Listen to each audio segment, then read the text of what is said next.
Bienvenue dans Naturellement là, le podcast qui explore l'intuition. Je suis Marika, coach de vie intuitive. J'accompagne celles et ceux en quête d'évolution. À chaque épisode, je partage mes explorations intuitives, des échanges croisés et des ponts parfois surprenants avec la science. Ici, on plonge en douceur dans ce qui est souvent jugé ou méconnu et est pourtant naturellement là en chacun de nous. Dans l'épisode précédent, je vous partageais entre autres des exercices d'introspection à utiliser au début d'une exploration intuitive ou lorsque vous souhaitez peut-être retrouver la confiance en votre capacité intuitive. Ça marche dans les deux cas. Ces exercices sont précieux, je trouve, parce qu'ils vous permettent d'observer vos réussites, bien sûr, également vos erreurs et de remettre de la clarté dans votre fonctionnement intérieur. Retirez vos apprentissages. Alors aujourd'hui, j'aimerais aller plus loin et partager avec vous mes 3 pratiques préférées du moment. Ce sont des pratiques que j'utilise régulièrement. Elles m'ont permis d'affiner la qualité des informations que je capte intuitivement. Alors comme ce sont mes exercices préférés du moment, c'est un top 3 qui n'est pas figé, il va certainement évoluer en fonction du temps. Là, c'est vraiment, je vous partage des exercices avec lesquels j'ai le plus d'affinité. Premier exercice, l'exercice du chemin avec Sylviane Jung. Donc les chemins, c'est l'un des exercices que je trouve pertinent pour développer son intuition. Le principe est simple. On pose d'abord une question, puis on explore différents choix souhaités. Donc on les imagine, là, on les visualise dans son esprit. Donc on visualise plusieurs chemins qu'on a décidé, par exemple, quelles seront mes prochaines vacances. Moi, j'aimerais le Canada, après j'hésite avec le Japon et Tahiti. Et après, 4e chemin, une variable qu'on va introduire forcément, c'est X, inconnu. Là, avec cet exercice, on ne cherche pas une réponse rationnelle, pas du tout, comme d'ailleurs tout exercice intuitif. On se rend disponible pour l'inattendu, ça c'est plutôt chouette, je trouve. Et on accepte que la vie puisse nous montrer un scénario auquel nous n'aurions jamais pensé. Et c'est exactement ce que j'aime dans cet exercice. Car comme je dis souvent, et certains de mes amis vont s'en souvenir en écoutant cet épisode, je dis souvent ça, c'est que la vie est plus maligne que soi. Elle nous amène sur des routes que notre mental n'aurait jamais envisagées. Dans les chemins, c'est vraiment l'idée de se mettre dans la peau d'un explorateur intérieur. On suit des images, peut-être des sensations corporelles, peut-être des élans, etc. Ce que développe cet exercice, c'est l'ouverture, la capacité à accueillir l'inconnu, fort intéressant, la flexibilité aussi, et la confiance que son intuition sait avant nous. Mais bon, ça, ce dernier point, j'ai envie de dire, c'est pour tout exercice intuitif au final.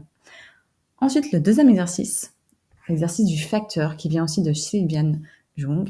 Donc, c'est l'exercice tout aussi pertinent, tout aussi surprenant, mais pour une raison différente. Il nous oblige à lâcher le mental. Le principe également simple, vous choisissez une question parmi de nombreuses questions que vous aurez préparées en amont sur un papier, une question par papier que vous aurez après plié, vous mélangez. Donc choisissez une, donc vous ne savez pas ce que vous tirez.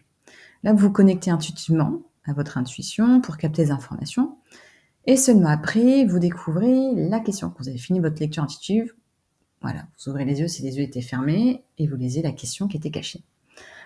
Ensuite, je vous invite à relire soit vos notes si vous avez pris des notes écrites, soit à écouter votre audio si vous avez enregistré la session. Et vous allez être surpris de la pertinence d'informations. C'est vraiment fascinant. L'intuition s'exprime plus librement quand elle n'est pas freinée par le mental. Ce qu'apporte l'exercice, donc lui, il apporte la spontanéité et il court-circuite le mental, ce que j'aime beaucoup, et il entraîne aussi sa capacité à capter des informations avant de comprendre.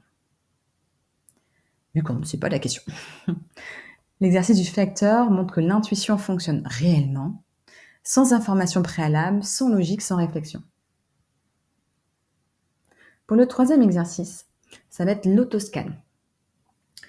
Déjà, le scan, pour ceux qui me suivent et ils ont déjà écouté plusieurs épisodes, le scan bioénergétique est un outil, une lecture énergétique que j'utilise depuis longtemps dans mes accompagnements. Mais l'autoscan, c'est une pratique que j'ai véritablement instaurée depuis quelques mois. Alors pourquoi? Je vous explique le contexte. Parce que pendant longtemps, j'avais la croyance que on pouvait faire une lecture énergétique ou je pouvais faire une lecture énergétique sur les autres, donc sur mes coachés, mais pas sur moi. Et en parlant avec d'autres confrères, je me suis rendu compte aussi qu'il y avait d'autres personnes qui partageaient la même croyance que moi, donc ça m'a fait sourire. Et je me suis du coup lancée devant ce défi-là. Je me suis dit, il y a quelques mois en arrière, vas-y, Marika, lance-toi, autoscan régulièrement et tu verras si vraiment tu n'y arrives pas pour toi-même. Et finalement, j'ai découvert que oui, ça fonctionne également sur soi-même. Là, il y a un challenge quand on le fait sur soi. C'est de déjouer les pièges du mental, arriver à être objectif. Ensuite, l'idée est simple. Pour le mettre en pratique, c'est fermer les yeux. Moi, j'aime bien fermer les yeux pour chacun des exercices intuitifs, mais chacun fait comme il sent. Ensuite, vous commencez par le corps, scannez votre corps. Essayez de voir un peu les sensations qui peuvent venir, à quel endroit.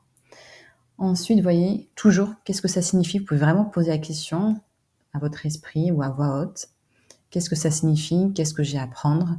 Et après, vous pouvez aussi poser d'autres types de questions et là voir un peu les mots qui peuvent venir, les images, les sons. Voilà, c'est à travers du coup vos sens internes que vous allez pouvoir capter ces sensations, ces informations.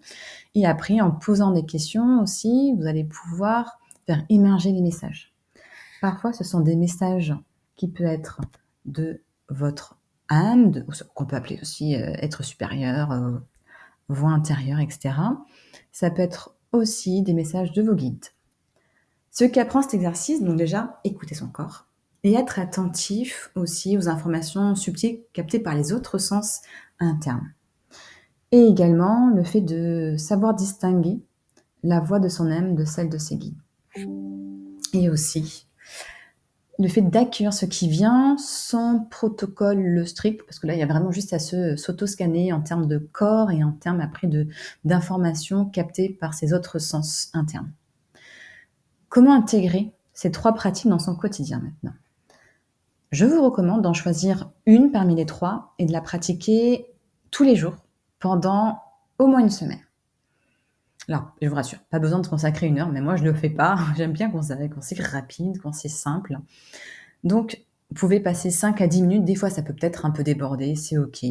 Laissez-vous 30 minutes devant vous, comme ça vous verrez combien de temps vous mettrez.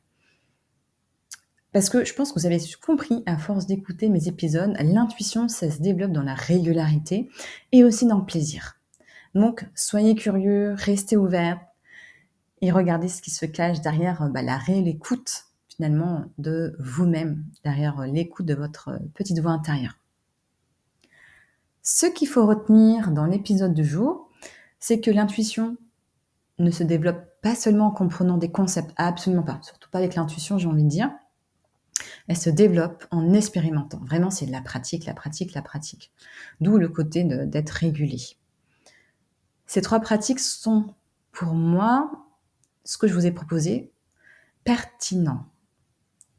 En tout cas, les pratiques sont pertinentes pour développer votre intuition. Et en plus, ce que j'adore, c'est qu'elles sont faciles à mettre en place. Donc bien sûr, là, c'était un podcast, un épisode, donc je les ai présentés de manière synthétique. Je vous inviterai du coup à les regarder directement, soit dans les épisodes qui parlent de scan bioénergétique pour savoir un peu comment ça se passe, et sinon après pour l'exercice de Sylvain Jung, d'aller directement sur son site qui explique de mémoire via, en plus, un PDF que vous pouvez télécharger ces exercices. Moi, j'ai trouvé ça vraiment top. En tout cas, ça a matché avec moi. Et je vous rappelle, si vous voulez pratiquer, choisissez du coup une pratique qui vous appelle là aujourd'hui et pratiquez-la, vraiment expérimentez-la chaque jour pendant 1 semaine d'affilée et avec bienveillance. Et observez après ce qui change en vous. Peut-être vous allez mieux comprendre votre fonctionnement. Peut-être vous allez voir aussi des choses qui peuvent changer à l'extérieur, surtout lorsque vous allez décider d'écouter votre voix intérieure. Et je vous remercie pour avoir écouté ce nouvel épisode du jour. J'espère qu'il vous a plu comme à chaque fois. N'hésitez pas à me laisser un commentaire. N'hésitez pas également à me suivre sur mon podcast naturellement là sur Spotify et à l'évaluer. Ça m'aidera énormément. Merci beaucoup. Belle journée et à très vite.